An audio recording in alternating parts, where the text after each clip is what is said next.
Hi hello എല്ലാവർക്കും നമസ്കാരം. അപ്പോ നമ്മുടെ ഇന്നത്തെ സിനിമ അപ്ഡേറ്റ്സിൽ നമ്മൾ ആദ്യമായി നോക്കാൻ പോകുന്നത് ഡിജോ ജോസ് ആന്റണിയുടെ സംവിധാനത്തിൽ ടൊവിനോ തോമസ് നായകനായിട്ട് എത്തുന്ന പള്ളിച്ചട്ടമ്പി എന്ന ചിത്രത്തിന്റെ അപ്ഡേറ്റ്സ് ആണ്. തൊടുപുഴയിൽ ചിത്രീകരണം പുരോഗമിച്ചുകൊണ്ടിരുന്ന ചിത്രത്തിന്റെ ഷൂട്ടിംഗ് നിലവിൽ നിർത്തിവച്ചിരിക്കുകയാണ്.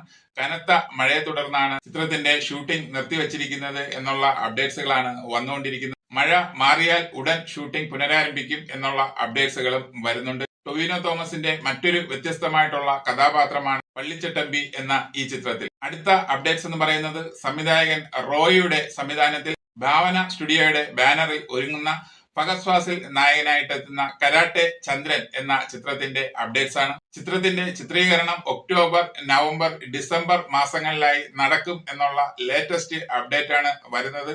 അതുപോലെ തന്നെ അടുത്ത വർഷം വിഷു റിലീസായിട്ട് ചിത്രം തിയേറ്ററുകളിൽ എത്തിക്കാനായിട്ടാണ് പ്ലാൻ ചെയ്യുന്നത് എന്നുള്ള അപ്ഡേറ്റ്സുകളും വരുന്നുണ്ട്. ഈ ചിത്രത്തിൽ ഫഹദ് ഫാസിലിന് പുറമെ ദിലീഷ് പോത്തനും ഒരു പ്രധാന കഥാപാത്രമായി എത്തുന്നുണ്ട്. വിനോയ് തോമസും അതുപോലെ എസ് ഹരീഷുമാണ് ഈ ചിത്രത്തിന്റെ രചന നിർവഹിക്കുന്നത്. അടുത്ത അപ്ഡേറ്റ്സ് എന്ന് പറയുന്നത് ദുൽഖർ സൽമാനും അതുപോലെ സൗബൻ ഷാഹിറിന്റെയും കൂട്ടുകെട്ടിൽ എത്തുന്ന ചിത്രത്തിന്റെ അപ്ഡേറ്റ്സ് ആണ്. ചിത്രത്തിന്റെ ലൊക്കേഷനുകൾ ദുബായ്, അതുപോലെ കൊച്ചി, കൂടാതെ തൃശൂർ എന്നിവിടങ്ങളിലാണ് എന്നുള്ള അപ്ഡേറ്റ്സുകളാണ് വരുന്നത്. നിലവിൽ സൗബിൻ ഷാഹിർ, അമൽ നീരജ്, അതുപോലെ ലാലേട്ടൻ ചിത്രത്തിന്റെ ഷൂട്ടിംഗിലാണ്. ഈ ചിത്രത്തിലെ സൗബിൻ ഷാഹിറിന്റെ ഷെഡ്യൂൾ ആയിട്ടുള്ള 30 ദിവസത്തെ ഷൂട്ടിംഗ് കഴിഞ്ഞതിന് ശേഷം DQ നായകനായിട്ടെത്തുന്ന സൗബിൻ ഷാഹിറിന്റെ ചിത്രം ആരംഭിക്കും എന്നുള്ള അപ്ഡേറ്റ്സുകളും വരുന്നുണ്ട്. അടുത്ത അപ്ഡേറ്റ്സ് എന്ന് പറയുന്നത് നിവിൻ പോളി, അഖിൽ സത്യൻ കൂട്ടുകെട്ടിൽ ഒരുങ്ങുന്ന കോമഡി ഫാന്റസി ചിത്രത്തിന്റെ അടുത്ത ഘട്ട ഷൂട്ടിംഗ് ചോറ്റാനിക്കരയിൽ ആരംഭിച്ചു എന്നുള്ള അപ്ഡേറ്റ്സുകളാണ് വരുന്നത്. ഈ മാസം 27 വരെ ചോറ്റാനിക്കരയിൽ ഷൂട്ടിംഗ് ഉണ്ടാകും എന്നുള്ള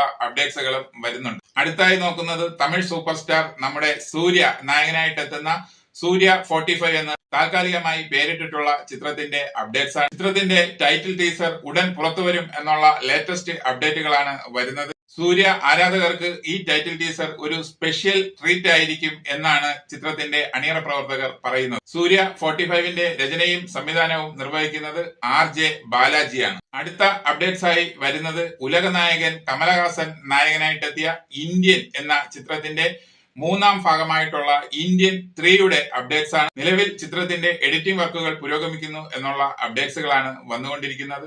ചിത്രത്തിനെ കുറിച്ചുള്ള കൂടുതൽ അപ്ഡേറ്റ്സുകൾ ഉടൻ പുറത്തു വരും എന്നുള്ള അപ്ഡേറ്റ്സുകളും വരുന്നുണ്ട്. എസ് ശങ്കറിന്റെ സംവിധാനത്തിൽ ഒരുങ്ങുന്ന ഇന്ത്യൻ 3യുടെ മ്യൂസിക് നിർവഹിക്കുന്നത് അനിരുദ്ധാണ്. അടുത്ത അപ്ഡേറ്റ്സ് എന്ന് പറയുന്നത് വിനീത് ശ്രീനിവാസനും അതുപോലെ ധ്യാൻ ശ്രീനിവാസനും സംയുക്തമായി ഒരു ചലച്ചിത്ര നിർമ്മാണ കമ്പനി ആരംഭിക്കുന്നു എന്നുള്ള അപ്ഡേറ്റ്സുകളാണ് വരുന്നത്. ശ്രീനിവാസൻ പ്രൊഡക്ഷൻസ് എന്നായിരിക്കും കമ്പനിയുടെ പേര് എന്നാണ് വരുന്ന അപ്ഡേറ്റ്സുകൾ. ഈ പ്രൊഡക്ഷൻസിന്റെ ആദ്യ ചിത്രത്തിൽ പ്രണവ് മോഹൻലാൽ നായകനായിട്ട് എത്തുന്ന ഒരു ചിത്രമായിരിക്കും ഒരുങ്ങുന്നത് എന്നുള്ള അപ്ഡേറ്റ്സുകളും വരുന്നുണ്ട്. ഇതിന്റെ ഒഫീഷ്യൽ അനൗൺസ്മെന്റ് ചിങ്ങം 1 ഉണ്ടാകും എന്നുള്ള അപ്ഡേറ്റ്സുകളും വന്നിട്ടുണ്ട്. അപ്പോ ഈ ചിത്രങ്ങളുടെയൊക്കെ കൂടുതൽ അപ്ഡേറ്റ്സുകൾ വരും ദിവസങ്ങളിൽ വരുന്നതായിരിക്കും. ഓക്കെ, അപ്പോ കൂടുതൽ സിനിമാ വിശേഷങ്ങളുമായി നമുക്ക് മറ്റൊരു വീഡിയോയിൽ കാണാം. Okay, thank you, by.